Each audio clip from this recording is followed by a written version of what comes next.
Well, good morning. Good morning. I just very honored to be at your school today. This is part of my whirlwind commitment to trying to make sure during my first 100 days on the job that I get out to each and every one of our schools. So this is actually my 87th visit. So I have 160 schools, and so I'm very excited about being here this morning. And I've been visiting classrooms with your zone superintendent, Don Robinson, and your very passionate assistant principal, and lots of people tell me that this is the best school in the district, and that's always very comforting to hear when you're hearing that from parents and you're hearing that from the teachers. So it is an honor to be here as the new superintendent of schools.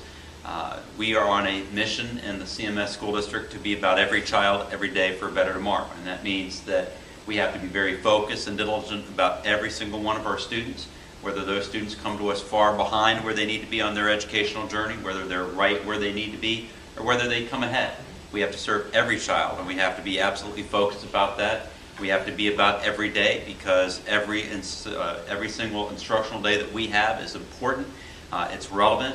We're preparing these young people not just for what comes right after college, but we're preparing them for a world of work that's going to look much different than it was for you and I. These young minds, the young people that are in kindergarten today, just say that they will be probably changing jobs between 10 and 15 times. And so that's a much different preparation than what we had to do.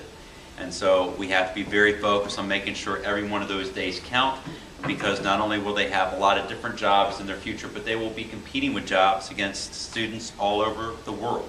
And so we've got to get them ready for that challenge. And then for a better tomorrow really means so that when we graduate them and they get that CMS diploma, it really means something, that it's a passport to whatever they want to do. And so we take that responsibility very seriously. We've got to be focused on it each and every day. And we are in CMS going on a journey from what I think is a very good school district to trying to be great, and not to win awards, not to trumpet our own horn, but because our kids need us to be a great school district. So it is a pleasure to be visiting your school.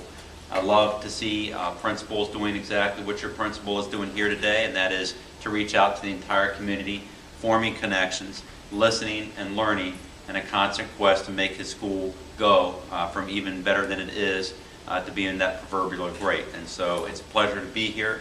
I don't know if anybody has any questions. Otherwise, I'll continue my visit and let your principal get on with this important coffee chat. You can ask anything. You can be tougher on me than you are on him. I don't have any problems with that. So.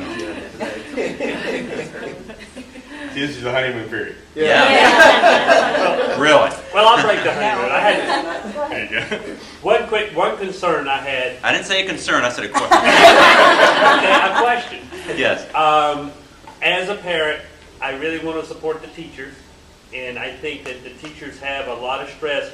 Not this last year, but the last 3 or 4 years prior to that, at the end of the year, there would be this big layoff announcement, and then we would rehire a bunch, but not some, and we would replace them. And it seemed that what we were doing was administering HR problems through a layoff process. And I think it's more fair to the parents and the teachers involved if we were very direct and followed I believe the guidelines are something like 1, 2, 3 notices, a written letter, 30 days notice. Now with the school schedule, there's a timing issue, and I understand the principals are get pushed by that. You have Christmas, and all of a sudden, end of the year, and the contracts have to be done, 14th, or whenever it is, there's dates to do. But if we have a concern as parents, that our teachers perform excellently, and most do. Those that are not need to move up to that level or move out. And I'm fine with that, and I think the teachers are too. That's a fair expectation. But it's not fair to sweep a bunch out, put a bunch on sort of this pins and needles thing, am I going to get rehired or not, and then rehire some and then replace others with whoever's coming up. So. Well, it's a fair concern. I'm a parent in our school district as well, so the most important employee in any school district is not the superintendent, no offense, not the principal, it's our teachers. Right. And so who's teaching our kids is incredibly important. And we want to have stability, we want to have a culture in our school district that respects the important job of our teachers. I think what you're speaking to is I consider a problem in our state, and it's something I'm already reaching out to legislators and our county commissioners to discuss. We have a very interesting budget process in North Carolina where we go through a very rigorous amount of time in Raleigh trying to advocate for our budget. The budget over the last few years in North Carolina, as it is the case many school districts and states across the country, has been going a different way than what we would like it to. And so we never quite know what the figure is going to be from the state. So then you go to the county commissioners, because at the same time as you're advocating at the state level, we also get funds from the local level. And so you're trying to be recognizing the constraints and pressures that the county has, because this has been a time when there's been fewer resources, but you're trying to advocate for what you think you're going to need in terms of being able to have the appropriate number of teachers, compensate them fairly. And so the whole budget process is in some ways backwards, because we should know what we're getting definitively from the state much earlier, then go to the county commissioners, because then at that point, every school district in North Carolina knows this is the base. And then it's incumbent upon the county commissioners at that point to say, we're willing to go this far above your base or this, but that's not the process. And so we advocate here without knowing what happens here, and that's what happens with the teacher notifications is we get told a number from the state, and it's a very conservative number. 89% of our costs in a school district are people. So then we do a quick calculation and say, wow, as painful as this is, that looks like we're going to have to separate from X percentage of our workforce. And then we are required to, as you so articulately stated, give notices. So that creates fear, that causes concern. People get a notice, even though it's always our intention to hire them back. We'll tell them it's our intention to hire them back. But I think sometimes people don't understand how powerful that piece of paper is. Because even though we've told somebody we value you, we don't want to lose you, but here's a piece of paper, inherently, no matter what you're saying, what's on that piece of paper hurts. And so even if we're able to then find out the budget's better from the state or the county commissioners raise and close that gap, and we bring you back, I believe that there's a residual effect on that. And so we're trying to push for a more streamlined process. We're already meeting our new county commissioners who are running for office. We're meeting with all the county commissioners once elections have happened, outreaching to legislators. But my selfish interest is, can we make that process more streamlined so we're not having to do what you suggested? Additionally, we've also been making a high priority focusing on improvements in our HR office. This week, I'm bringing in a group to do an audit of HR to address some of those concerns. Our principals will have a lot of voice in that. Once I have that audit done, I'll make that available for the entire public. And then you'll see the recommendations come from that audit. And then you'll see us be very focused and diligent about making those recommendations occur. So I appreciate the concern, and I hope you'll see improvements on every level. Great. Yes? Do you think that the survey thing that you are bringing in, based off of the article I read the other day about basically questions for teachers and their performance and how they think of the district and the school and all that stuff, is that going to come into play with a lot of that stuff that you're talking about? That's actually a separate piece. And so if you weren't aware of, I would say your name? Cindy. Cindy is speaking to. As I came into CMS, and I'm in this process right now trying to find out where are we in terms of having strengths of the school district and where do we have areas we need to improve. One of the things I've heard pretty consistently is about the morale of our workforce.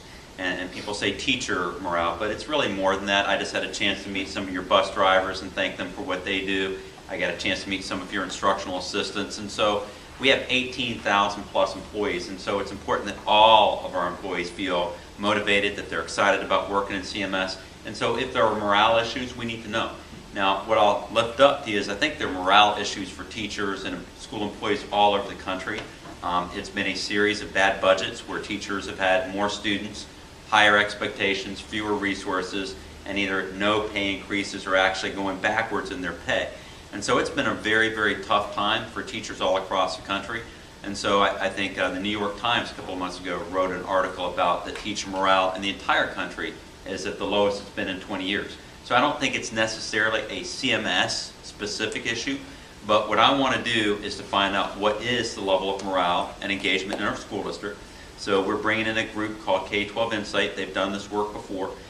We're bringing together in the next 2 weeks about 300 of our employees who will help craft the survey, because I don't want us to just, I want our teachers and our employees to have a voice in the survey we're going to administer to make sure we're asking the right questions. Then put that survey out there, have all 18,000 plus of our employees take the survey, and then again, make those results available for everybody to see. And then if we do have significant morale issues or if they're banded around certain issues, then we're having important conversations about what can we do. Now, some of them will revolve around money and resources, we know that, but we had a meeting with the principals yesterday, and we were having a conversation about things that we can do to improve the culture and climate in every building and across the school district that actually don't cost any money. And so we're trying to approach this and address it every which way we can. But I'm a big believer in let's find out exactly what the issue is first before we start trying to solve it. And we can't solve it until we hear from our employees. So that work will happen, and we should have that survey administered with the results released first to our employees, but then we'll make it public, like we'll make everything public, and that'll all be done before November. Just another quick question. Yes, ma'am. I read that North Carolina got waived for the EOGs. Is a new process of testing going to be here? Or? Yes. So what North Carolina got was a waiver from the No Child Left Behind regulations, and so we are one of several states now that have gotten some, I don't want to say relief, but some accommodations from the very rigid structure of No Child Left Behind. And so that doesn't mean you don't have to have any testing. It doesn't mean you don't have any account. You have to come up with a different model for what that looks like. And so the state, with its original Race to the Top application and that waiver process, is in the series of talking about what that accountability system will look like. And as part of those efforts, there are some new, what's called the new learning standards. And so there's 22 tests. Most of them are at the high school level, middle school level. But these 22 tests will be administered at the end of the course, and they will have an impact in terms of the student's grade, as well as they will be used as a part of the teacher evaluation. We just brought that up to the school board last night to have that conversation. As soon as we get more information from the state, because this isn't a CMS thing, it's a North Carolina thing, and we're still, quite frankly, waiting for some of that information. But as soon as we have that, we're crafting some communications to parents and make sure that we're keeping our parents informed of that as well. I mean, the big impact on that right now, they're called the measures of student learning, but the biggest impact right now for our school, eventually it'll probably impact more grades, but it impacts 4th grade science and social studies. So there won't be an end of grade test, but there will be some kind of summative exam that they'll take, and then 5th grade social studies. Okay. Those are the only two that elementary school is impacted right now, but it is much more intensive when you get into the middle and high school courses.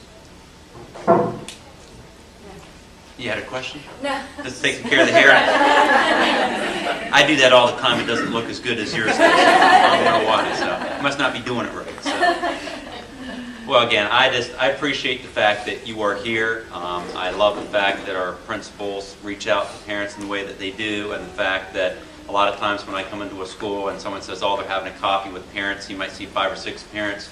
See this many parents is just a great indicator of why people are so positive about this school. So thank you for being here. Thank you for your questions.